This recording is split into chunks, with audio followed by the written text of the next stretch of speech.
the quiz preview. Ooh, gotta get that balanced a little bit. Okay. Don't let the fancy mumbo jumbo get you messed up. How do you find the x-intercepts of a rational function in the form p of x over q of x? Don't worry so much about this as how do you find the x-intercepts? Numerator equals 0. Perfect. Okay. Set the numerator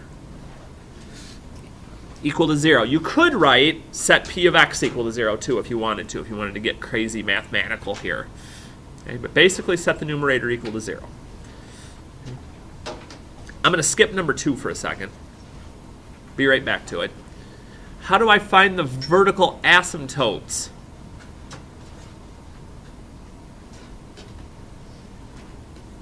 Set the denominator. Denominator equal to 0. All right. Okay, and that works with a simple or a regular rational function. Okay, even though we talk about the shifts when we talk about simple, setting the denominator equal to 0 will work every time. Number 2 is the one that you have to have your focus on because it's one of those, it depends, and you can't just write it depends. You check for the exponent. If they're equal weight, then you use the ratio of the two leading coefficients. Okay. So if they're equal weight, use the ratio of the coefficients, or you could even just say, make a fraction of the coefficients, divide the coefficients, as long as you're talking about the coefficients of those terms. Okay. Because what we're looking at here is the degree of the numerator versus the denominator. But what if they're not equal weight? Top heavy, there is no horizontal. Okay. If it's top heavy, in other words, if you have something like x squared over x, okay, so the exponent, the degree is larger on the top,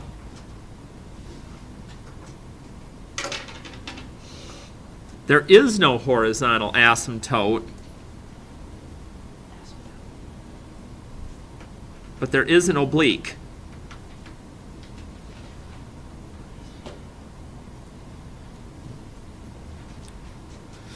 So let's see.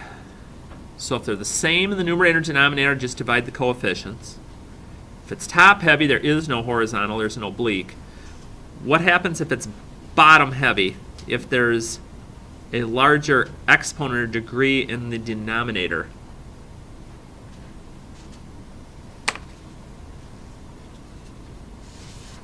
If you have to, take a peek at the notes for right now, but it's just something you're looking at going, ooh, I got to know this for tomorrow. Hardy's probably going to throw this one back on there. Bottom heavy. If the degree is 0, Y equals 0. Yeah. Y equals 0.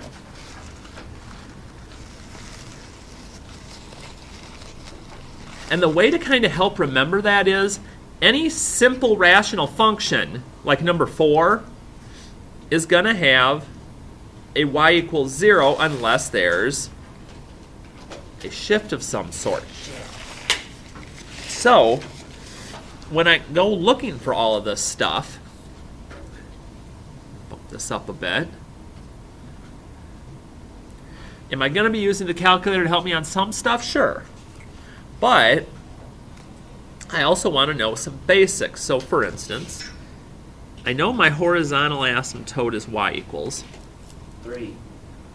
Okay? Right. Y equals 3. It's simple, so it's just whatever value's on the end. Exactly. And our vertical, we just got done saying up above, you just set the denominator equal to 0. So if x plus 2 equals 0, there's my vertical asymptote. And before I ever start plotting points or doing anything else, it's always a good idea to get those in so I don't get sloppy when it comes to my graph. Now, before I even go to the graph, I should be able to figure out domain and range.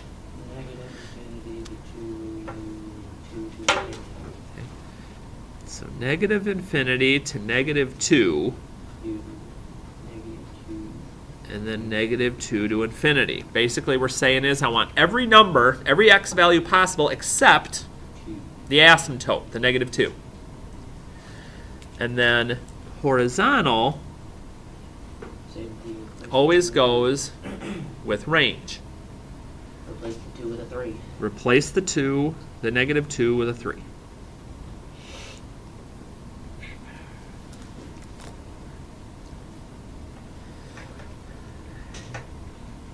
So once you get here, I'm going to kind of take for granted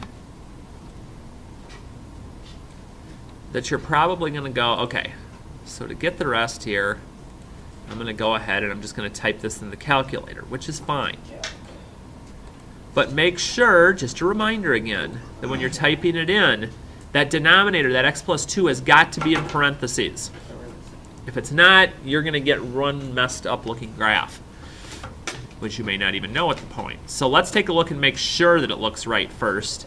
And I should know that because of when I notice A, even if I don't see it on here, I should have an idea of where that vertical asymptote is, because it looks like my graphs are going to come right up next to it. They're going to hug it, but they're not going over it.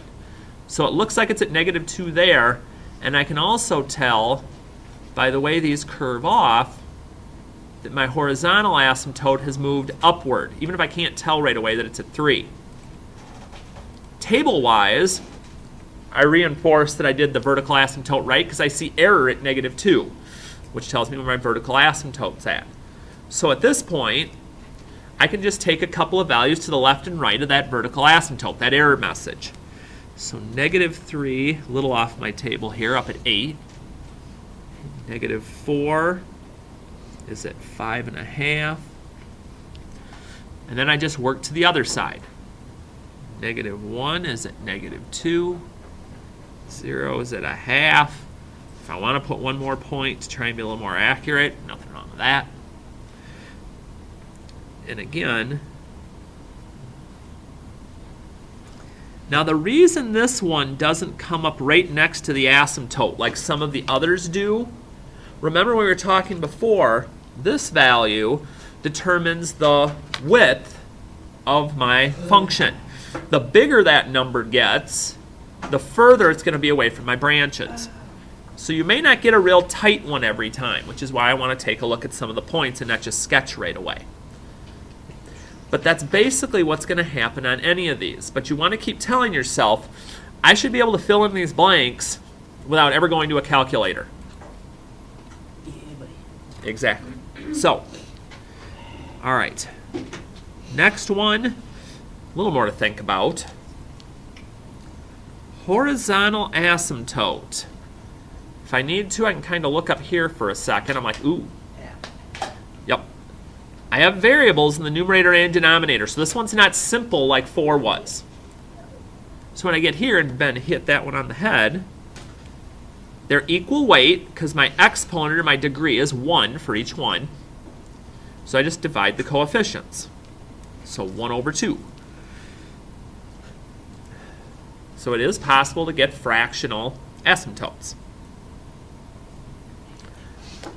What about my vertical? Okay. How'd you get there? Okay. My vertical always is the same, even if it isn't a simple one anymore. I'm going to set the denominator equal to 0.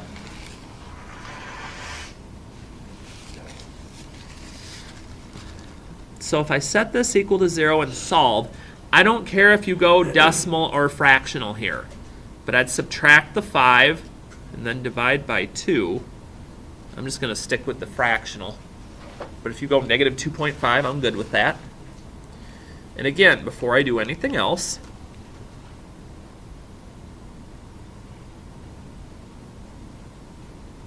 I'm going to go ahead and I'm going to get my asymptotes drawn in.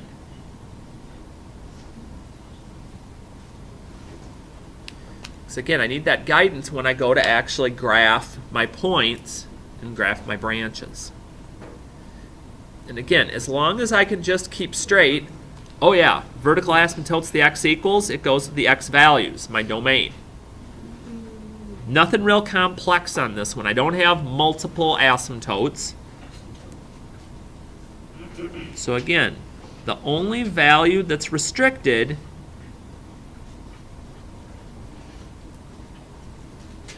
is my vertical asymptote value. And same thing for range in this case. So it's kind of one of those type things that you're either going to probably get both of those right or both of those wrong, because you've got to be able to keep those together.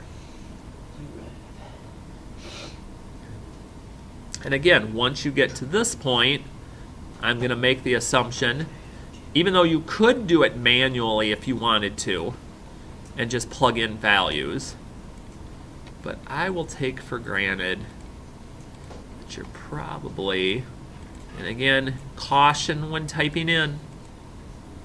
Anytime you see plus or minus on something, that's kind of your reminder to put parentheses in there if you don't want things going badly. I'll take a quick peek again to make sure things look right.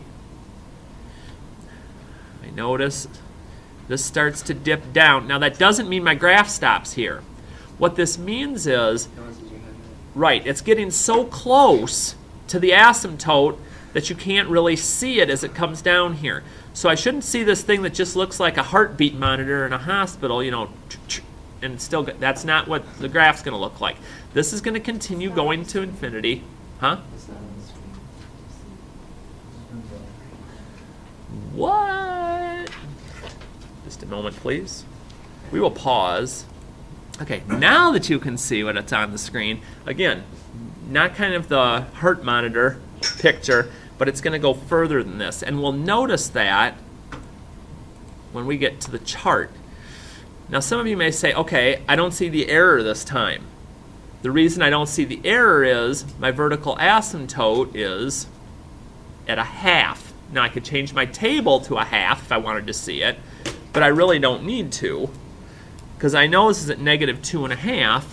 So basically, I can take the values that are just close, so like the negative 2 and the negative 1, as I go to the right of my asymptote, and then I could use negative 3 and negative 4.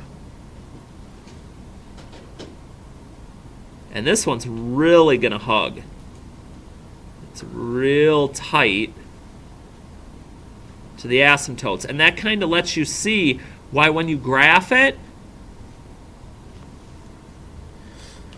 you can see it's real tight here, and that's why you're not seeing the picture on the graphing calculator as much, because it's so tight it makes it a little harder to see. But don't get fooled. Finish it going both directions. Because if I know my domain and range are going to infinity, there's no reason my graph should be stopping. So again, that's kind of a basic simple and a basic, kind of regular type one. Now let's see, let's kind of keep knocking out some of this stuff. On this one, I'm just going to do the info here with you, and then I'll leave you on the graphing. So all right, ooh, a twist. We're looking for an X intercept now. X intercepts, X intercepts. Numerator equals 0. Okay, set the numerator equal to 0. So where's my X intercepts this time? I don't have any, because if I try to set the numerator equal to 0, that's kind of hard to do since 2 doesn't equal 0 and there's no variable term. So no X intercepts. Vertical asymptotes, there's 2. Negative 1, positive 4. All right. So again, I'm setting the denominator equal to 0, and they're already factored for me. That's kind of nice.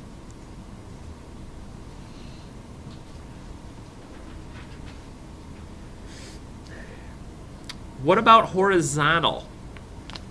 None.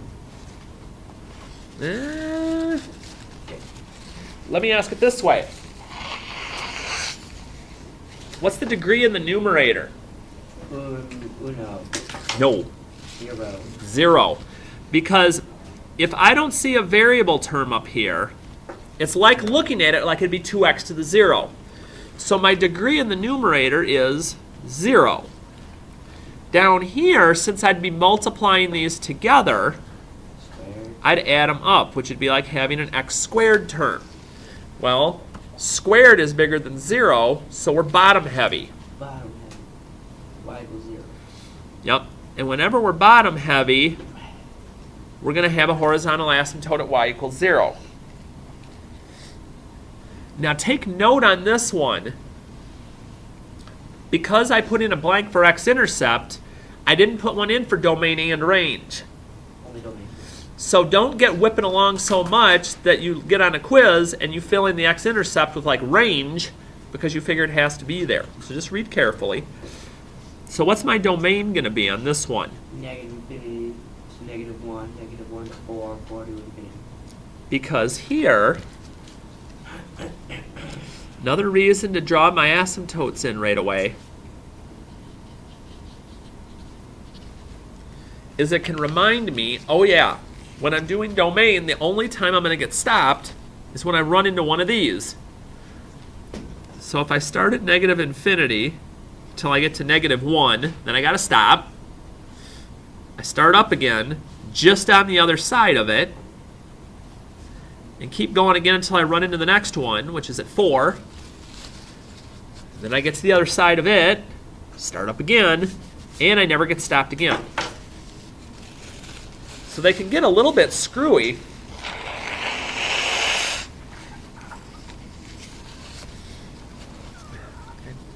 But again, when I go to graph this one, it's not going to look like just 2 branches like the other ones have so far.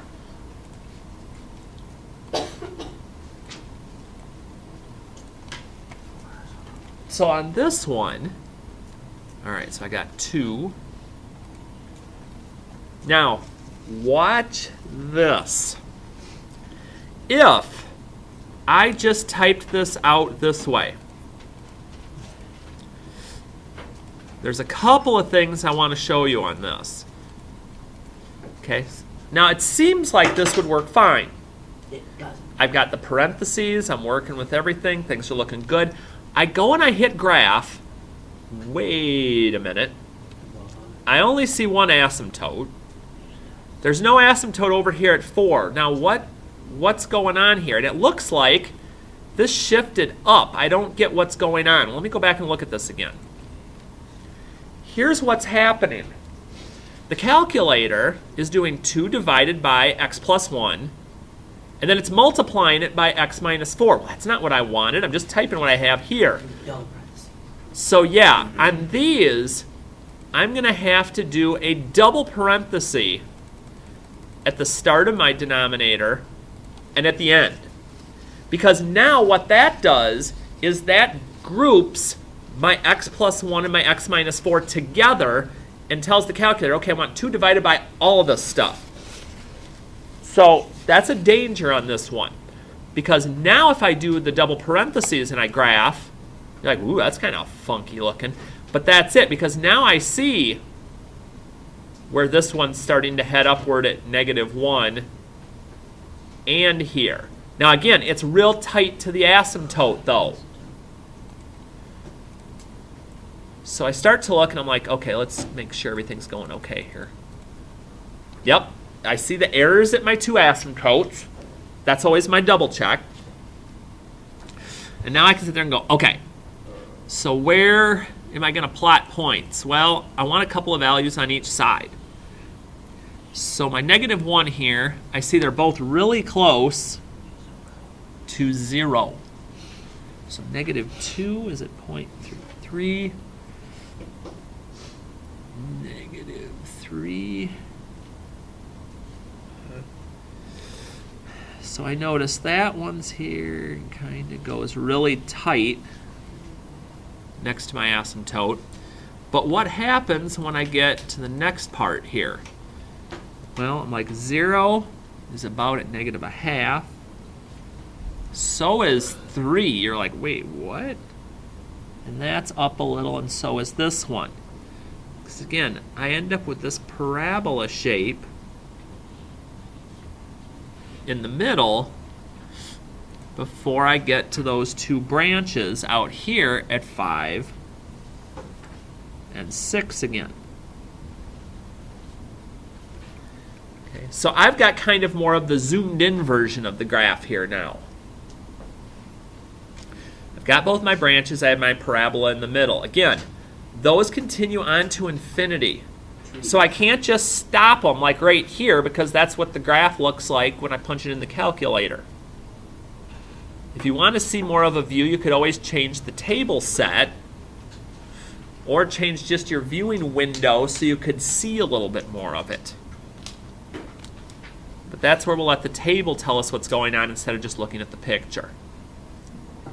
But again, the main focus on all of these when we're doing a quiz is, are you able to run off this information? That's going to be the biggie. So we like to flip to the back here. It's like, man, it's graph-o-rama on this. For each graph below, sketch any vertical or horizontal asymptotes and give their equations. Now again, with what we know, we should be able to figure this out even without having a picture below. The picture is just kind of a bonus. So if I'm looking at horizontal asymptotes, my y equals first. 2. Equal weight. So I just divide the coefficients. 4 divided by 2 is 2. That makes sense because if I look at the graph, it looks like it's hugging right there anyway. Now, before I even do the vertical, look at the picture. Where does it look like? 0. Yeah. As my branches come together, it looks like that's occurring where x equals 0. And then I go, well, I set the denominator equal to 0 for vertical. Divide by 2 and square. Yeah, it's 0. So not only visually can I see it, by using my rules of rational expressions, I can do the same thing. So I look at the next one. I'm like, okay. Look like there's any verticals in the next one? No, because there's no break here. So this time, by having a picture, if I tried to factor this, I wouldn't be able to anyway. So that also lets me know there aren't going to be any. What about horizontal? Bottom heavy. So y equals 0. We're bottom heavy because there's not even a variable term up here. And since we're bottom heavy, right, we're always y equals 0 because that's the one thing we remember from the front. So again, having that knowledge will make this a little bit easier to work with, even though you do have the pictures this time. All right, one more time.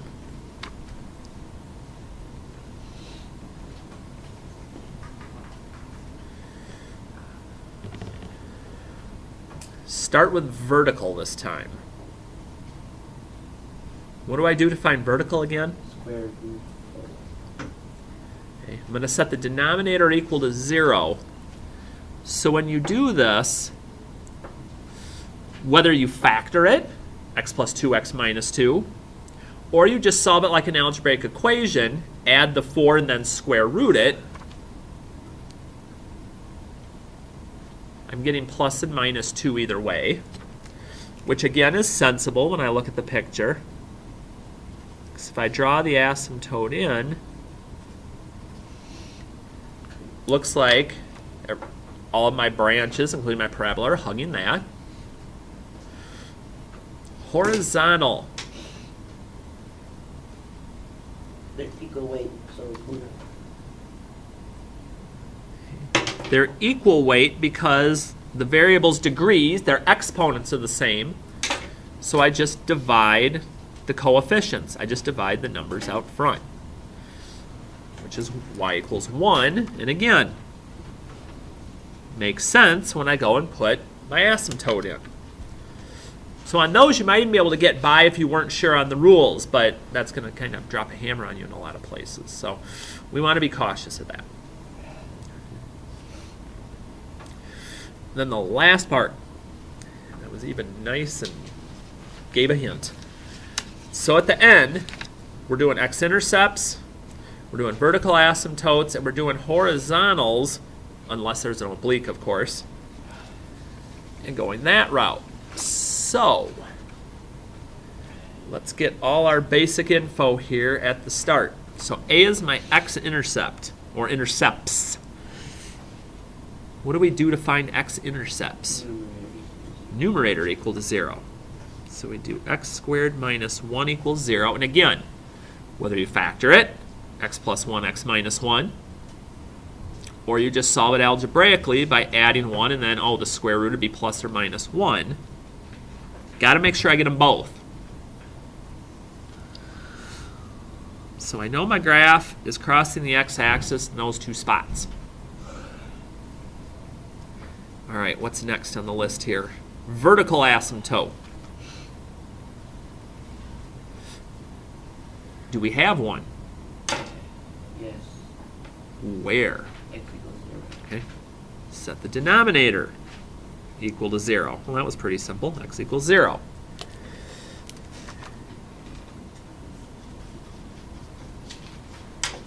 Okay, so I get that in there. Y equals 0. Write the equation of any horizontal asymptotes. Okay, so horizontal, we got to look at the degree. Equal weight, bottom heavy, top heavy. Top heavy. Top heavy. What happens when we're top heavy? Okay. You don't have any horizontal asymptotes. Which means then we're going to have an oblique. Which this is kind of the hint that you're going to have none there. So the oblique again is just doing some quick long division. Yeah. So we're going to divide x. Oops, that's a little too high here. We're going to divide x into x squared minus 1. And again, it's first term into first term.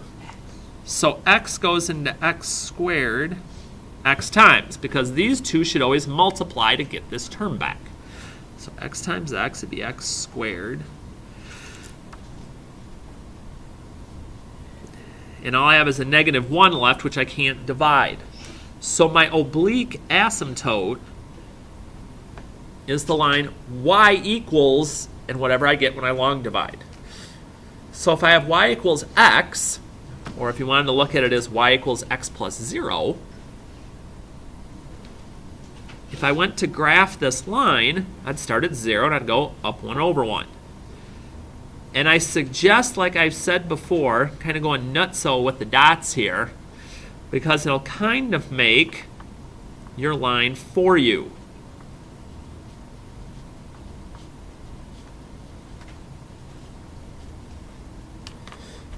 You're like, this looks kind of weird.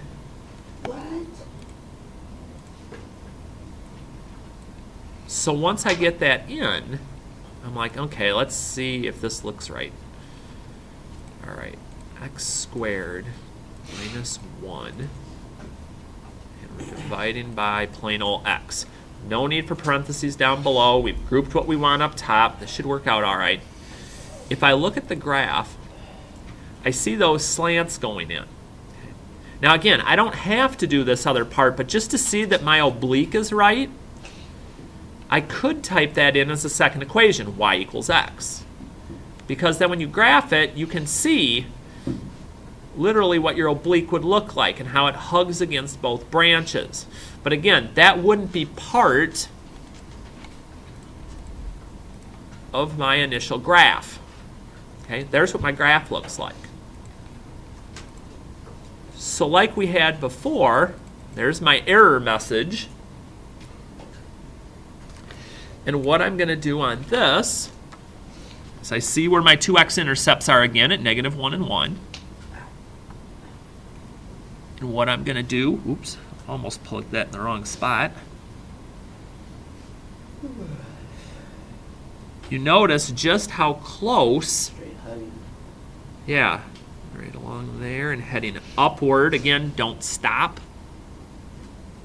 And same thing running on the other side.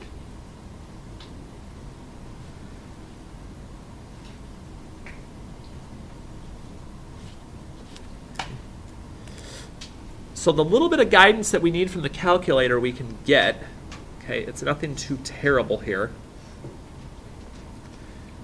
But it's just remembering, especially with the horizontal asymptote, how that works.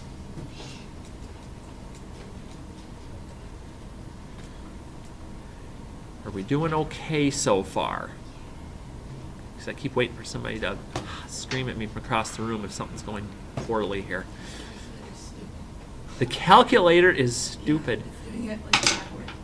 Like the other one is upside down, and the other one. See, the bottom one is going down, and then the top one's going the little curvy things. Weird. It does that all the time. I have to look and see what the setting's going on in there. All right, since we haven't done as much with the obliques, I'm going to run down to 12 first. Because the other two will run pretty smoothly. So again, when we get down here, X intercepts first, set the numerator equal to 0. And yes, I have to factor this time. So what multiplies to 5 but adds to negative 6? Negative 1 and negative 5.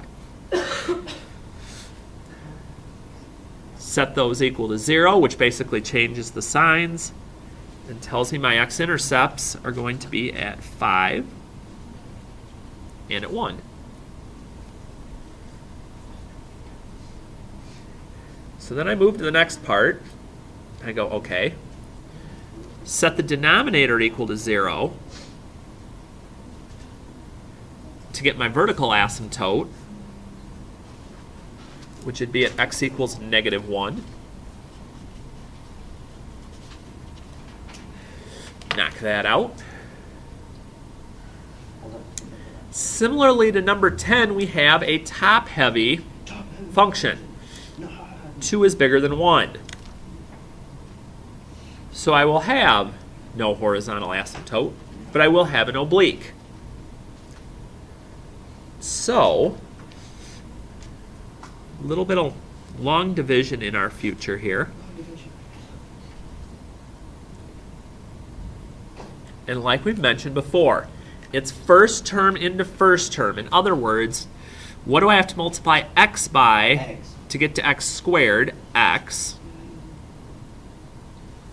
And then I multiply that x times each of these terms. So x squared plus x, and that goes underneath, and I subtract it. Because if I've done this right, my first terms will cancel. X squared minus x squared, yep. Negative 6x minus x would be negative 7x. And then I bring the 5 down. And I'm going to have to do this one more time this time. Why? Because I can take x into 7x. Excuse me, negative 7x. X times what gets me to negative 7x? Negative 7. Right, but I'm subtracting. When I'm coming down, this always gets subtracted, so that's going to negative 7 on that one. And once I get that, I've got negative 7x minus 7. And at this point, x can't go into 12. So that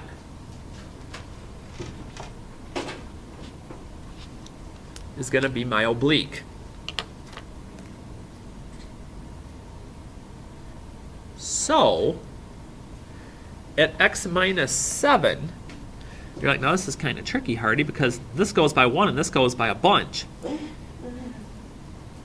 Here's what I would do in a situation like this. I would look at some of my points first in this case. So let me get this up so we can see what this is going to look like. So x squared minus 6x plus 5. Remember the parentheses in the denominator this time because you've got a binomial term. It's not just x. If I just do the x and the plus 1, it's going to shift it instead of dividing by that. So let's see here. Yeah, that looks about right. Okay, so there's my error. All right, let's see here. Negative 2, we're down here at negative 21. Negative 3 is at negative 16. Oh, let's take a look at it more. Negative 4 is at negative 15, so it looks like this one's curving off in a hurry. And you're like, wait a minute, I don't even remember seeing that when I was on the other screen. That's why it's good to be able to use the chart, because we notice things then that we may not have noticed otherwise. So at 0, we're at 5. What else we got? 1, we're at 0, we've got that. 2, we're at -1. It never hurts to look at some extra points just to see how this is working.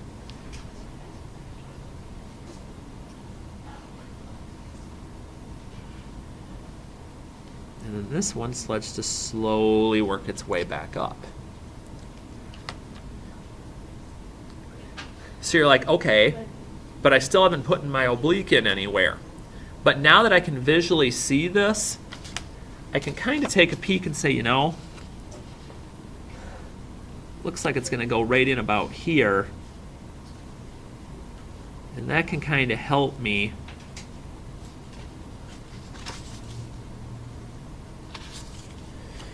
with knowing where my curve is going off to here. But as long as I saw this, that would be my main thing on those. But the other two are just straight normal ones, like the ones we were seeing on the front. One simple, one regular.